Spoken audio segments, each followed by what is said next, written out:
Hello friends, good morning to all of you. मैं अंकुर शर्मा आज आपके लिए एक नया टॉपिक लेकर आया हूँ। बैंकिंग सिस्टम इन इंडिया, जो कि इकोनॉमी का एक हमारा टॉपिक है। एग्जाम कोई भी रहे, इससे क्वेश्चन पूछे जाते रहे हैं और एग्जाम की पॉइंट ऑफ व्यू से तो इम्पोर्टेंट है ही। और उसके साथ साथ ये हमें एक जनरल अवेयरनेस, जो कि हम बैंकिंग अवेयरनेस भी कह सकते हैं, उसके अंतर्गत हम सबको इसके बारे में जानकारी होना बहुत जरूरी है। तो अगर हम बैंकिंग व्यवस्था की बात करें, तो भारत में बैंकिंग व्यवस्था में आरबीआई का भारत में बैंकिंग व्यवस्था में आरबीआई का स्थान क्या है कि सर्वोच्च है। आरबीआई की स्थापना 1 अप्रैल 1935 को हुई थी, जो कि आरबीआई अधिनियम क्या है, आरबीआई एक्ट 1934 के तहत की गई थी। क्योंकि आरबीआई की स्थापना संसद के एक अधिनियम के द्वारा पारित करके की गई थी, इसलिए इसको एक हम वैधानिक निकाय कह सकते हैं। ईयर 1948 में RBI transfer to public ownership act, RBI transfer to public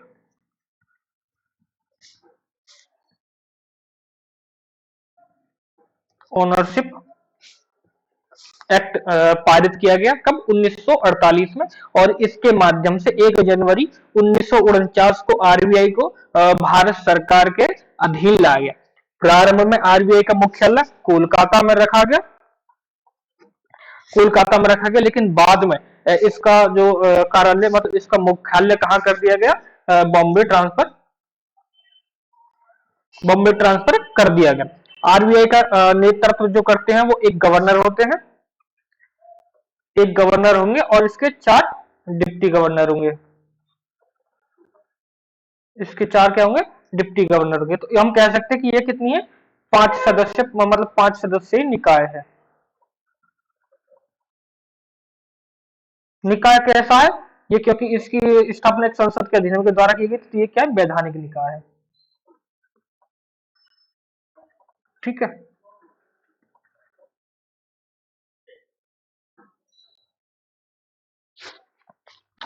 RBI के प्रथम गवर्नर की अगर हम बात करें, आरबीआई के प्रथम गवर्नर कौन थे, वो थे सर ऑसबॉर्न स्मिथ। और भारतीय गवर्नर कौन थे, वो थे सीडी देशमुख।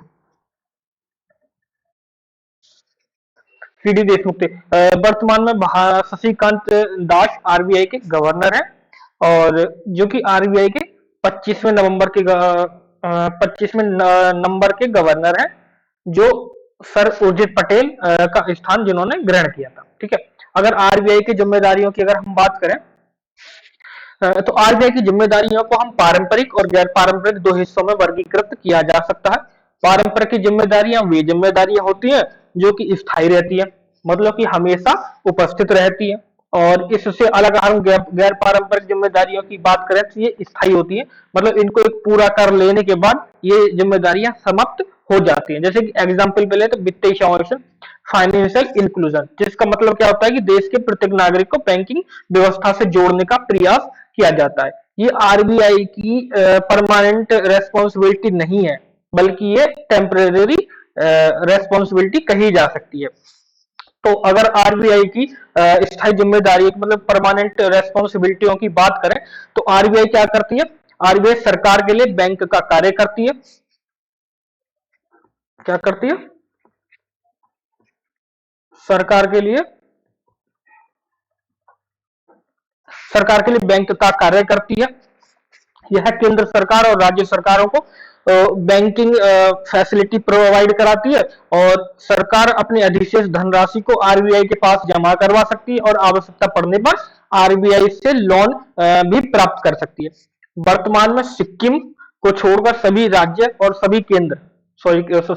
और केंद्र सरकार आरबीआई से बैंकिंग सुविधाएं प्राप्त कर रही हैं। अगर आरबीआई की दूसरी रेस्पॉन्सिबिलिटी की बात करें जो परमानेंट है, तो आरबीआई बैंक के लिए बैंक का कार्य करते हैं, बैंक टू बैंक का कार्य करते हैं, अर्थात बैंक अपने सरप्लस राशि को आरबीआई के पास जमा कर सकते हैं और आवश्यकता पड़ने पर आरबीआई से ऋण प्राप्त कर सकते हैं। दूसरी जिम्मेदारी क्या थी कि बैंक के लिए बैंक का कार्य,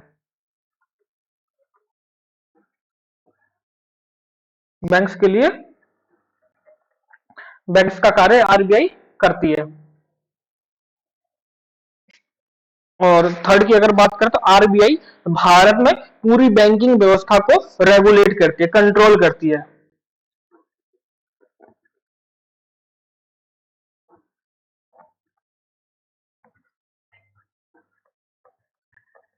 बैंकिंग सिस्टम को कंट्रोल करती है। भारत में आरबीआई से अनुमति के बिना एक जो शेड्यूल्ड बैंक है की स्थापना नहीं की जा सकती है।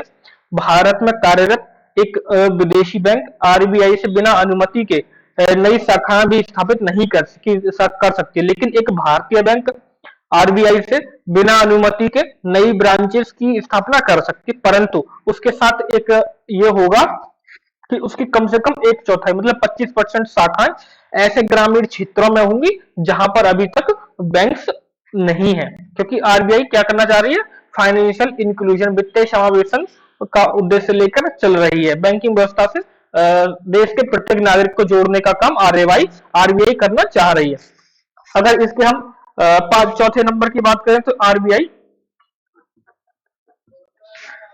भारत में कुछ एनबीएफसी को भी कंट्रोल करती है। कुछ एनबीएफसी कौन से, जिसने या तो CRAR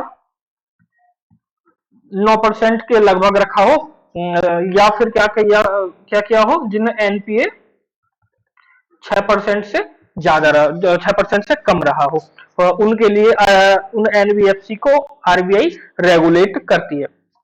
आरबीआई जो हमने पढ़ा था मॉनेटरी पॉलिसी,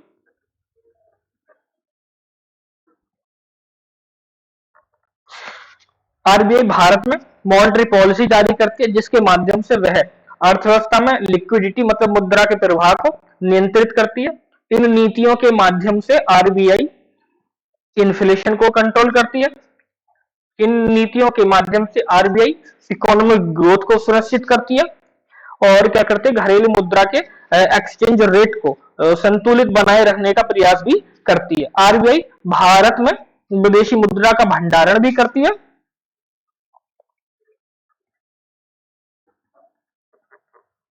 विदेशी मुद्रा का भंडारण भी करती है और भारत में अपने विदेशी मुद्रा कोष में अमेरिकी डॉलर, यूरो, येन, पाउंड, सोना और एसडीआर को प्राथमिकता प्रायोरिटीज देती है। एसडीआर क्या है? एसडीआर जो है वो आईएमएफ की एक करेंसी है, ठीक है। आरबीआई 1 रुपये से अधिक के करेंसी नोट जारी करती है और 1 रुपये के नोट और सभी सिक्के कौन जारी करता है? भारत सरकार जारी करता है, जो कि हमारे एग्जाम पॉइंट ऑफ व्यू से बड़ा इंपॉर्टेंट टर्म है। कई बार पूछ लिया जाता है कि 1 रुपये के नोट या 1 रुपये के सिक्के जारी किए जाते हैं सरकार के द्वारा, आरबीआई के द्वारा, तो इस तरह से क्वेश्चन पूछे जाते हैं। तो आरबीआई क्या करती है? 1 रुपये से अधिक के करेंसी नोट जारी करती है और 1 रुपये के नोट और सभी सिक्के भारत सरकार जारी करती है।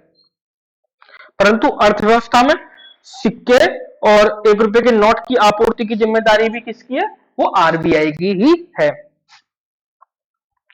वो आरबीआई की। अब हम देखते हैं कि नए नोट जारी करने के प्रयोग में कौन कौन से सिस्टम्स अपनाए जाते हैं। पूरे विश्व में नए नोट छापने की प्रक्रिया क्या है, इसके बारे में हम बात करते हैं। पूरे विश्व में नोट जारी करने के लिए 2 प्रकार की पद्धतियों का प्रयोग किया जाता है। एक देश इनमें से किसी भी एक प्रणाली का प्रयोग कर सकता है। पहली प्रणाली कौन सी भाई? न्यूनतम आरक्षी अनुपात।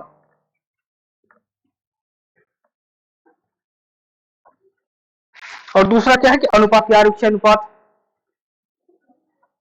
अनुपाती सॉरी अनुपात नहीं, एक प्रणाली है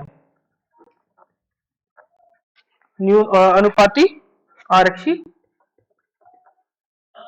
प्रणाली, ठीक है। एक देश इन दोनों सिस्टम से कोई सा भी सिस्टम अपना सकती है। क्योंकि भारत में आरबीआई न्यूनतम आरक्षी अनुपात प्रणाली, मतलब इस प्रणाली को अपनाती है। इस प्रणाली में क्या होता है कि भाई एक 200 करोड़ रुपए का रिजर्व बनाया जाता है, उसमें से 85 करोड़ की क्या रख ली जाती है, हार्ड करेंसी। हार्ड करेंसी का मतलब क्या है कि अंतरराष्ट्रीय मुद्रा। अंतरराष्ट्रीय मुद्रा कौन सी हमारी, डॉलर, तो डॉलर में करके रख ली जाती है। और 115 करोड़ का क्या रख लिया जाता है, गोल्ड। इसको ध्यान में रखकर ये किया जाए। और नए नोट छापने की प्रक्रिया में आरबीआई किस चीज को ध्यान में रखती है, तो नए नोट जारी करने की प्रक्रिया में आरबीआई इन्फ्लेशन को, इकोनॉमिक ग्रोथ को और एक्सचेंज रेट को ध्यान में रखती है। ठीक है। और इसके बाद अगर देखें भारत में करेंसी नोटों का मुद्रण कहाँ होता है, भारत में करेंसी जो नोट है वो 4 जगह छापे जाते हैं। वो 4 जगह कौन कौन सी 4 जगह है, एक तो देवास है,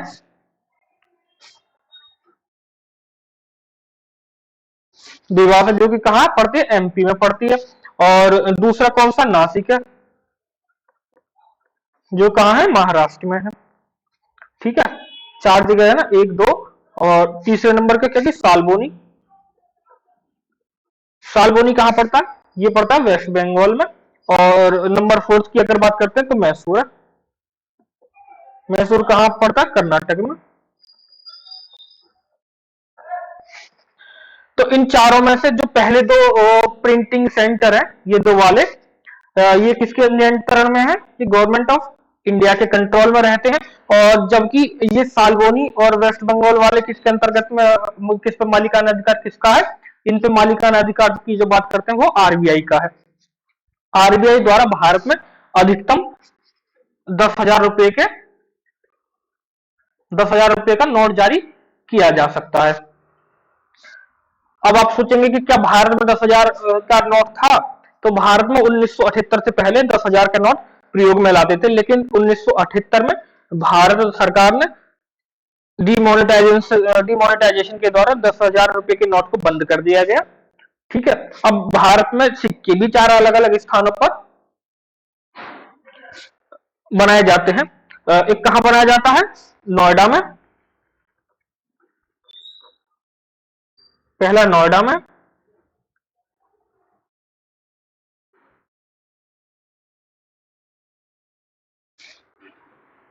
दूसरा कोलकाता में,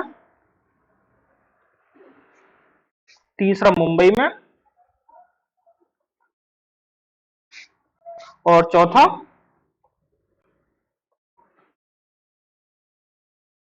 हैदराबाद में। ये कौन से अधिनियम के द्वारा छापे जाते हैं, कॉइनेज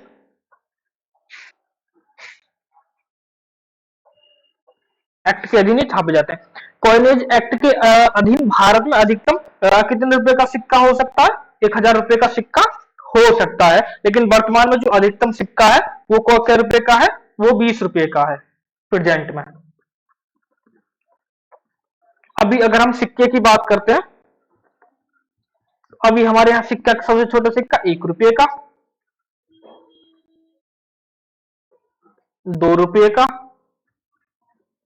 5 रुपए का, 10 का, 20 का।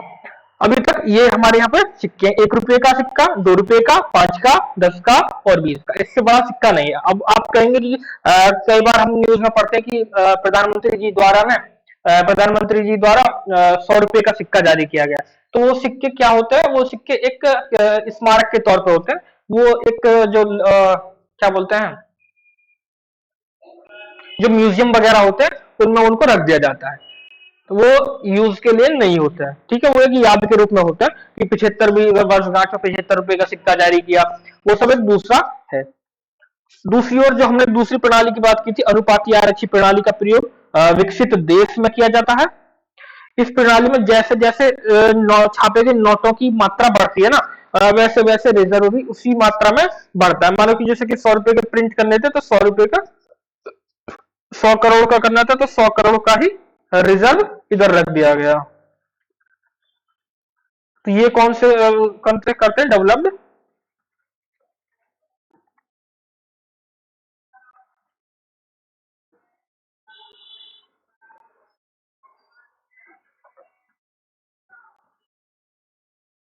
इसको कौन फॉलो करते हैं? इसको डेवलप्ड कंट्रीज फॉलो करती हैं, जो विकसित देश है। कौन से देश?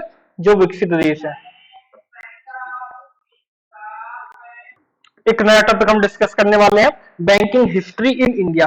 भारत में बैंकिंग स्थापना कैसे की गई, सबसे पहला बैंक कौन सा था, उसके बारे में हम जानकारी लेंगे। तो भारत में स्थापित पहली बैंक, बैंक ऑफ हिंदुस्तान। कौन सी बैंक? Bank of Hindustan. ये कब की गई थी? ये की गई थी 1770 में। स्थापना इसकी की गई, किसके द्वारा की गई थी? अलेक्जेंडर एंड कंपनी के नाम से एक कंपनी थी, उसने इसका किया। यह बैंक ज्यादा लंबे समय तक कार्य नहीं कर सकी और इसे बाद में बंद कर दिया गया। इसके बाद ईस्ट इंडिया कंपनी ने एक के बाद एक करके लगातार 3 बैंकों की स्थापना की। पहली बैंक 1806 में, किसके द्वारा? ईस्ट इंडिया कंपनी के द्वारा की गई। 1806 में कौन सी की गई? Bank of Calcutta. Bank of Calcutta की गई, जिसका नाम 1909 में, इसका नाम 1909 में क्या कर दिया गया? सॉरी, 1809 में चेंज करके बैंक ऑफ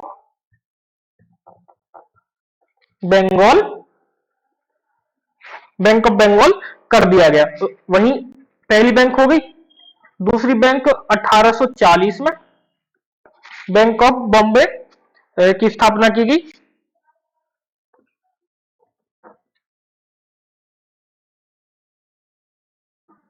1840 में बैंक ऑफ बॉम्बे की स्थापना की गई और 1843 में बैंक ऑफ मद्रास की स्थापना की गई।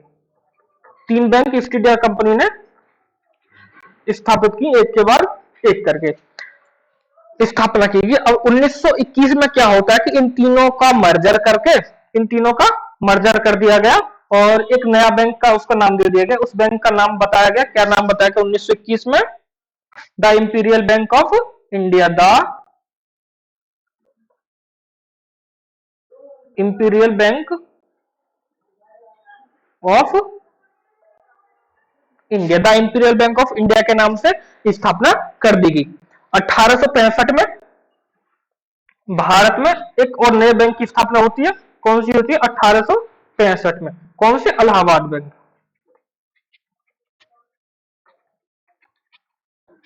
इलाहाबाद बैंक की स्थापना 1865 में की जाती है। यह भारत में उसी नाम से कार्यरत प्राचीनतम बैंक थी, जिसका अभी मर्जर कर दिया गया, किसके साथ? इंडियन बैंक के साथ मर्जर कर दिया गया। 1888 में, सॉरी 1881 में, 1881 में अवध कॉमर्शियल बैंक,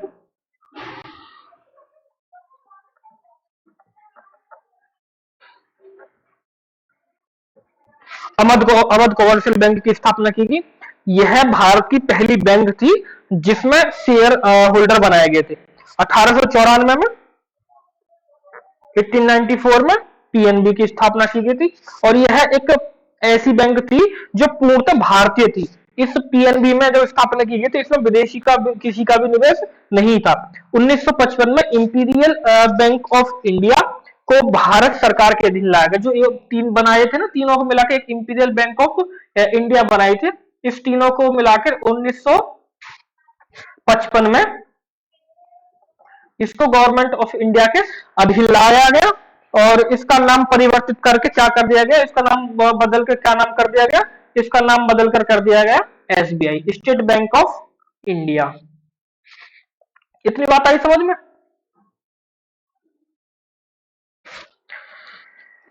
तो अगले कुछ सालों में क्या हुआ कि 7 अन्य बड़े बैंकों को आरबीआई के एक सब्सिडरी बैंक के रूप में परिवर्तित कर दिया गया। इन 7 सहायक बैंकों के नाम है, इन 7 सहायक बैंकों के नाम हम देख लेंगे। तो 7 सहायक बैंकों के नाम क्या है? पहला बैंक है स्टेट बैंक ऑफ मैसूर, दूसरा बैंक है the state bank of Travancore, और तीसरा बैंक है स्टेट बैंक ऑफ पटियाला, और चौथा बैंक है state bank of Bikaner and Jaipur, पांचवा बैंक है Bikaner the bank of Hyderabad, और छठा बैंक है कि बैंक ऑफ सौराष्ट्र, और सबसे लास्ट बैंक को the state bank of Indore. ये आरबीआई की 7 सहायक बैंकों के नाम है। इन 7 सहायक बैंकों में से the state bank of Saurashtra और द स्टेट बैंक इसका विलय कब कर दिया गया? The state bank of Saurashtra का विलय 2008 में कर दिया गया। इसका कब? 2008 में। किस में कर दिया गया? एसबीआई में, क्योंकि एसबीआई की सहायक बैंक थी। The state bank of Indore का 2010 में, इसमें एसबीआई में। तो बचे कितने? 5। 1 अप्रैल 2017 को बचे हुए 5 सहायक बैंकों का विलय भी, जो ये 5 बचे थे, कब किया था? 1 अप्रैल 1 अप्रैल 2017 मतलब 2017 में बचे इन 5 सहायक बैंकों का विलय भी किस में कर दिया गया? वो एसबीआई में कर दिया गया। अब वर्तमान कंडीशन ये है कि एसबीआई की कोई भी सहायक बैंक उपस्थित नहीं है और ना ही भारत में अब एक कोई भी भारतीय महिला बैंक उपस्थित है। मतलब क्या स्थिति है वर्तमान की कि ना तो एसबीआई की कोई सहायक बैंक बची हुई है अभी और ना ही भारत में कोई महिला बैंक बचा हुआ है। ठीक है, अब नेक्स्ट टॉपिक है हमारा, भारत में बैंकों के राष्ट्रीयकरण का इतिहास क्या है। नेक्स्ट टॉपिक हमारा क्या था कि भारत में बैंकों के राष्ट्रीयकरण का इतिहास क्या रहा कि राष्ट्रीयकरण का मतलब क्या होता है? राष्ट्रीयकरण का मतलब है कि भाई एक निजी इकाई है, उसको गवर्नमेंट के स्वामित्व में ला दिया गया है। मतलब कि एक निजी इकाई है, सरकार के स्वामित्व में ला दी गई है। आजादी के दौरान भारत में कार्यरत सभी बैंक जो थे वो प्राइवेट सेक्टर के थे, मतलब निजी क्षेत्र के थे। बैंकिंग क्षेत्र में धोखाधड़ी मतलब फ्रॉड जो था वो अपने चरम पे था, हाइट पे था अपना। बैंक जमाकर्ता की जमा राशि लेकर भाग जाते थे और बैंकिंग क्षेत्र का विस्तार जो था वो मात्र शहरी क्षेत्रों में ही हो रहा था। और आगे क्या होगा, ग्रामीण क्षेत्रों में उनकी स्थिति अगर थी भी तो वो बहुत कम थी। समाज का उच्च वर्ग ही जो था वो बैंकिंग व्यवस्था से जुड़ा हुआ था। तो समाज के निम्न वर्गों को बैंकिंग व्यवस्था से जोड़ने के लिए और जमाकर्ता की जो राशि थी उसको सुरक्षित करने के लिए बैंकों का विस्तार ग्रामीण क्षेत्रों में भी किया जाने लगा और इस उद्देश्य से बैंकों का राष्ट्रीयकरण की प्रक्रिया प्रारंभ की गई। इस प्रक्रिया में 1969 में 1969 में 14 बड़े बैंकों का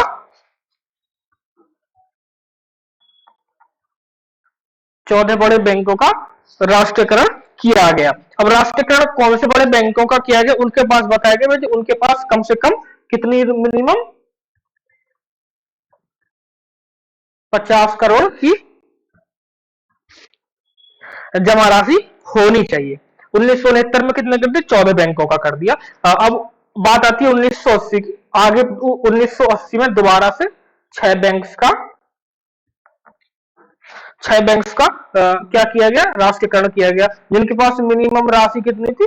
मिनिमम राशि बढ़ा के कर दी गई 200 करोड़ रुपए थी, उनका भी राष्ट्रीयकरण किया गया। तो टोटल मिला के अब तक कितने बैंकों का राष्ट्रीयकरण किया गया? 20 का किया गया। कितने? 20 हो गए। ठीक है, इनमें से 1993 में जब 1991 में एलपीजी मतलब लिबरलाइजेशन, प्राइवेटाइजेशन और ग्लोबलाइजेशन अपनाया गया था, तो 1973 में क्या हो जाता है? 1993 में the new bank of India, the new bank of India क्या हो जाती है? दिवालिया घोषित हो जाती है। तो और इसका विलय किस में कर दिया गया? इसका विलय आगे बढ़ा के कर दिया गया पीएनबी में कर दिया गया। तो अब क्या हुआ, जो नेशनलाइज्ड बैंक थी उनकी संख्या घटकर कितनी हो गई?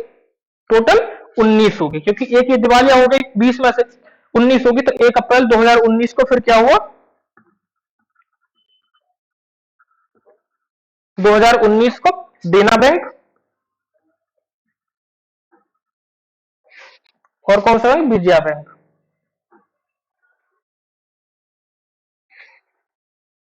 इन दोनों का विलय किस में कर दिया गया? इन दोनों को मिलाकर कर दिया गया बीओबी में, बैंक ऑफ बड़ौदा में कर दिया गया।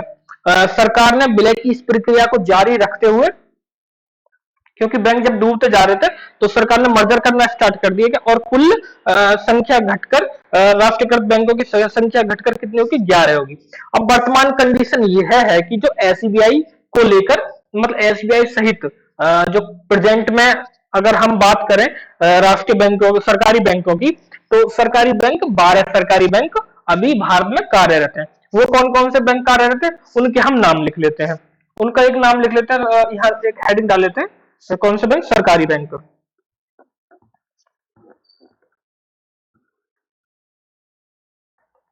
गवर्नमेंट बैंक कितने हैं? 12। कितने हैं? 12। पहला बैंक हमारा कौन सा है? पहला बैंक है SBI, state bank of India. दूसरा बैंक कौन सा है? दूसरा बैंक है पीएनबी, पीएनबी बैंक है। पीएनबी बैंक में किसका? ओरिएंटल बैंक ऑफ कॉमर्स का और यूनाइटेड बैंक ऑफ इंडिया का। किसका? यूनाइटेड बैंक ऑफ इंडिया का। और किसका विलय किया गया? ओरिएंटल बैंक ऑफ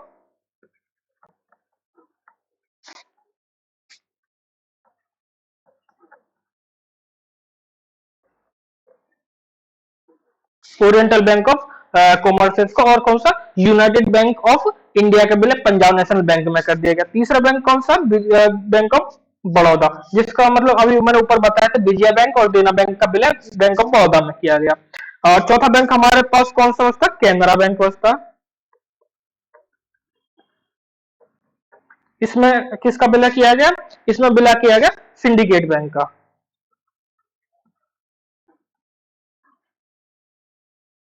इसमें किसका विलय किया गया? इसमें विलय किया गया सिंडिकेट बैंक का। और 5वें नंबर का हमारा बैंक कौन सा? यूनियन बैंक ऑफ इंडिया, जो कि भारत में अभी भी कार्यरत है, यूनियन बैंक ऑफ इंडिया। इसमें किसका विलय किया गया? इसमें आंध्रा का, आंध्रा बैंक का किया गया। और किसका विलय किया गया? कॉर्पोरेशन बैंक का। किसका विलय किया गया? कॉर्पोरेशन बैंक का विलय किया गया। 6 नंबर की अगर बात करें तो 6 नंबर के बैंक है बैंक ऑफ इंडिया। और 7वें नंबर पर बैंक है इंडियन बैंक, इंडियन बैंक। इसमें विलय किसका किया गया? इसमें विलय किया गया था इलाहाबाद बैंक का। इलाहाबाद बैंक का विलय किया गया। 8वां नंबर का कौन सा बैंक है? 8 नंबर पे एक बैंक करते हैं सेंट्रल बैंक ऑफ इंडिया। 10 में 9 में पे Indian overseas bank, Indian overseas bank. और 10वें नंबर का कौन सा बैंक है? UCO bank. और 11वें नंबर पे bank of Maharashtra, bank of Maharashtra. और इसके बाद कौन सा बैंक है? 12 नंबर का बैंक है पंजाब एंड सिंध बैंक। तो एक बार दोबारा से देख लेते कौन कौन से बैंक है हमारे। पहला बैंक है एसबीआई, दूसरा बैंक है पीएनबी, तीसरा बैंक है बैंक ऑफ बड़ौदा, और चौथा बैंक कौन सा? केनरा बैंक। पांचवा बैंक है यूनियन बैंक ऑफ इंडिया, छठा बैंक कौन सा? Bank of India. और सातवां बैंक कौन सा? Indian bank. और 8वां बैंक कौन सा? Central bank of India. 9वां बैंक है इंडियन ओवरसीज बैंक है। और 10वां यूको बैंक है। 11वें नंबर बैंक ऑफ महाराष्ट्र है। और 12वें नंबर पे पंजाब एंड सिंध बैंक है। अब इतना देख लिया। अब हम नेक्स्ट टॉपिक की तरफ देखते हैं कि भारत में बैंकों का वर्गीकरण कैसे होता है। भारत में बैंकों का वर्गीकरण किस प्रकार से?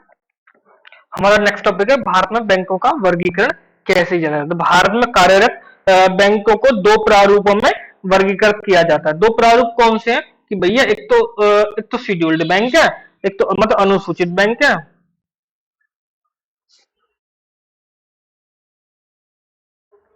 एक क्या है? एक तो शेड्यूल्ड बैंक है, दूसरा क्या है कि नॉन शेड्यूल्ड बैंक है।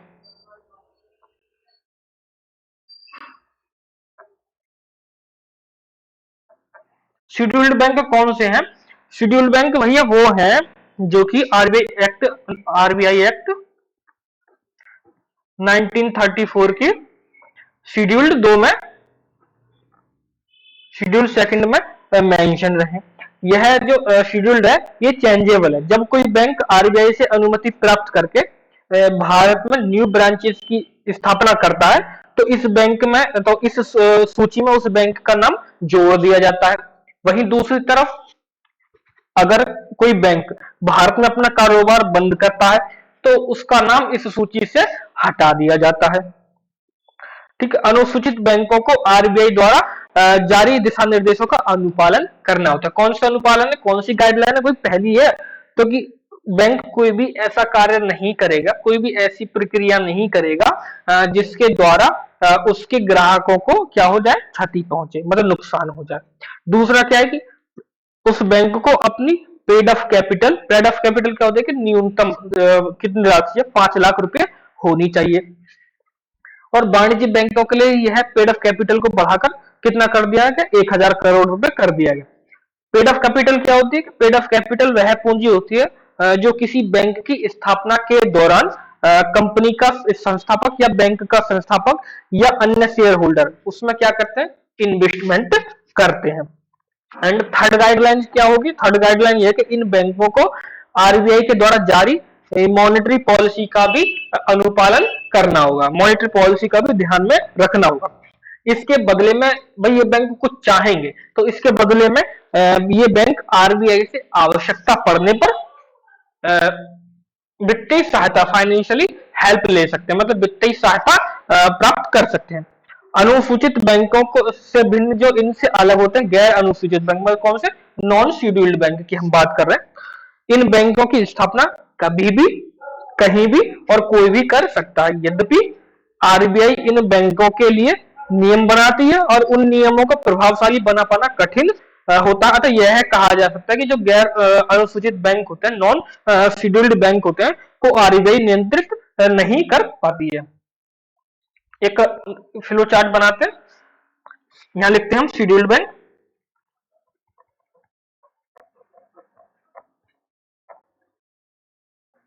शेड्यूल्ड बैंक लिखते हैं, इनकी कैटेगरी में हम डिवाइड कर लेते हैं। ठीक है, पहला लिखते हैं हम कॉमर्शियल बैंक,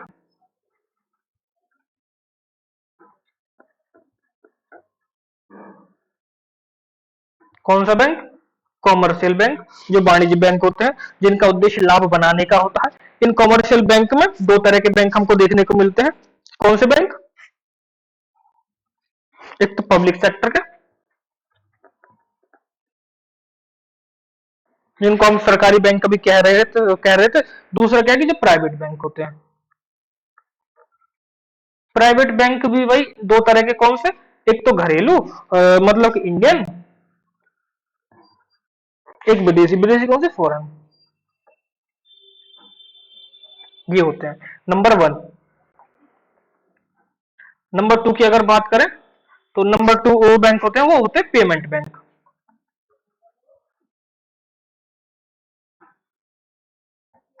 अगर इसकी बात करें, इसके एग्जाम्पल की बात करें पब्लिक सेक्टर के बैंकों में, तो एसबीआई है, पीएनबी है, केनरा है, वो सारे बैंक है जो मैंने ऊपर बताया, 12 बैंक बताए। और प्राइवेट बैंकों की बात करें तो इसमें कौन सा, कोटक है, कोटक महिंद्रा है। कोटक महिंद्रा की बात करें तो कौन सा है, एक्सिस है, और कौन सा, एचडीएफसी है। ऐसे बहुत सारे बैंक है। फॉरेन बैंक की बात करें तो एक सिटी बैंक है, कौन सा बैंक, सिटी बैंक, जो कि अमेरिका का है, जो भारत में कार्यरत है। और भी आगे हम बात करेंगे कि कौन कौन से विदेशी बैंक जो है वो भारत में कार्यरत है। पेमेंट बैंक में क्या है कि पेमेंट बैंक के अगर एग्जाम्पल की बात करें तो पेमेंट बैंक में एक नया अभी चलाए जा रहे हैं, कौन सा, पेटीएम, पेटीएम पेमेंट बैंक, कौन सा बैंक, पेटीएम पेमेंट बैंक। और एक क्या है कि एक नया बैंक है किसका, भारतीय डाक का, Indian post payment bank, IPPB. ठीक है, और इसके बाद हम देखें स्मॉल फाइनेंस नंबर 3 पे।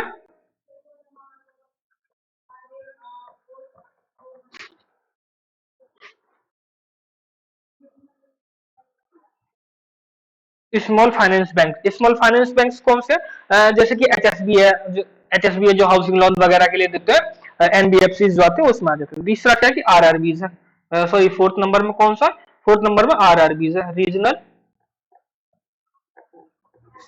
Rural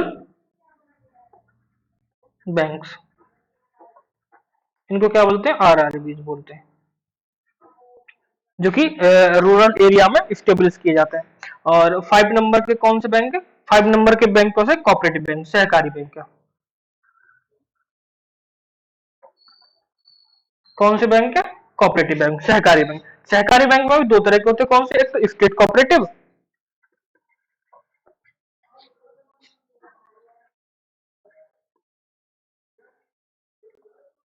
state cooperative banks,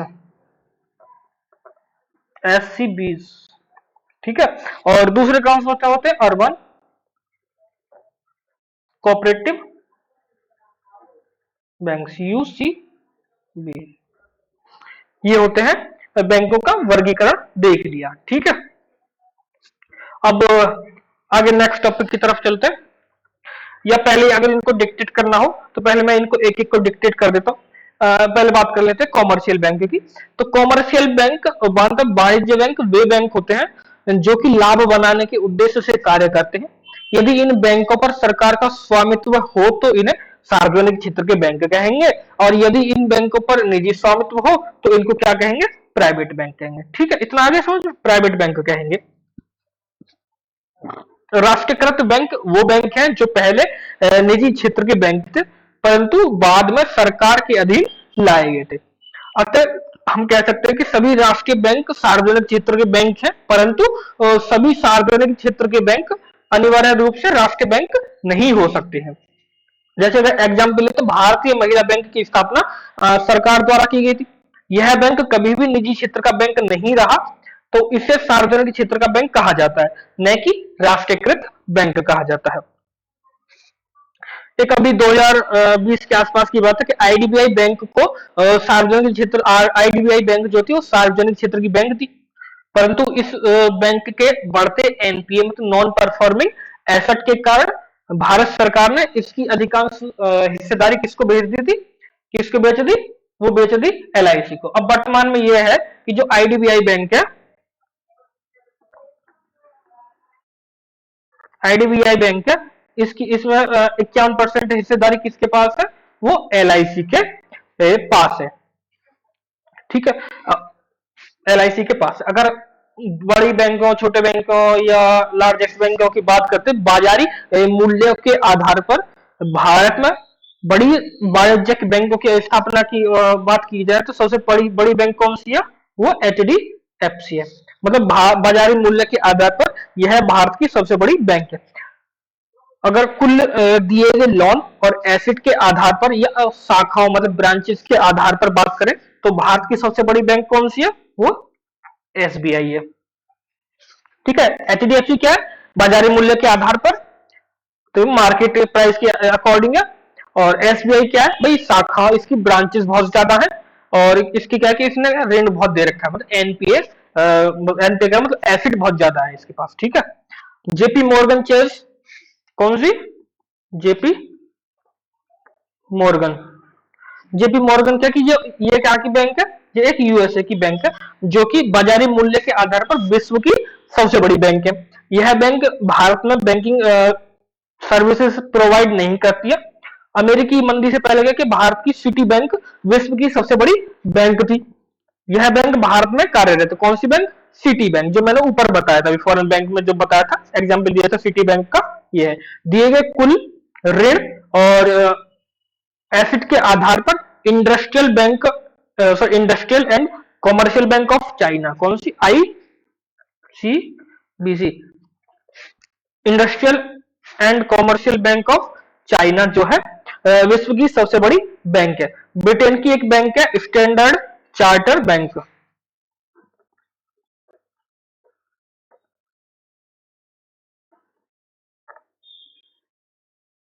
standard chartered bank. ये किसकी बैंक है? ये बैंक है ब्रिटेन की।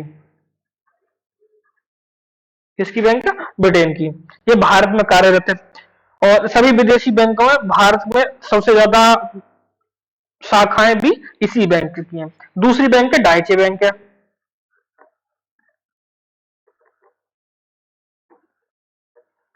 डाइचे बैंक है, डाइचे बैंक कहाँ की है? जर्मनी की है। और क्या की, और ये जर्मनी की सबसे बड़ी बैंक है जो कि भारत में भी कार्यरत है। तीसरी बैंक कौन सी है? बीएनपी परिवार।